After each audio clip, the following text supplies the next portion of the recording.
Please tweet me or go to my Instagram page and give me your take on this closing argument. Il Papa, the Pope, says the death penalty is no good under any circumstances. It is now inadmissible as part of the catechism because it undermines the dignity of that life. Paragraph 2267 of the catechism. Now, this is different. It used to be okay as a last resort if it was to avoid safety from the unjust. But now he changed it.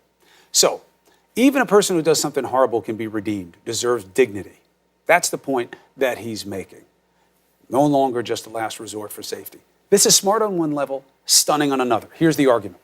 The smart part is squaring the logic of being pro-life. If you believe that you don't mess with life in one area, you don't mess with it, period.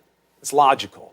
And it plays to an inconsistency that we see here in America. Many who call themselves pro-life are also pro-death penalty. Now, that's always struck me as odd, regardless of any arguments about innocence of the actor and biblical assertions of eye for an eye. Because for believers, either the big man calls the shots of who lives and who dies, or we do. Which is it? But then I read a little bit more into Bergoglio's words and thoughts. And I thought about it a little bit more, and I see something that's not just smart, but stunning. In Argentina, the Pope, then Bergoglio, that's his name, he wasn't only a huge opponent of the death penalty, but of inequities of how we treat the living. His argument has always been, if you are pro-life, then you are pro-all life equally. So the question for you is, are you pro-life? And if you say yes, do you mean just when it comes to a fetus? How about when it comes to a grave felon? How about when it comes to color? Now, you may answer quickly and say yes, but do you see that in the choices of your politics, in our collective choices about our economy, our institutions, our justice system? Do we see it on our border with all this us versus them, Christians and Muslims? For many now, with how men treat women, look at the yawning gap of rich and poor in this country.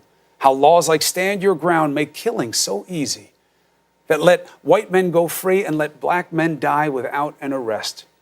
It happens in a system where fairness under law is too often not the reality. Then you look at the border. People are not valued the same. We know what their homelands have been called, how their illegal entry has become a judgment on their soul. The Pope is just as strong on respecting those lives as he is an unborn baby. Are you? Because if you are not, then you may have to reconsider your quick answer of being pro-life.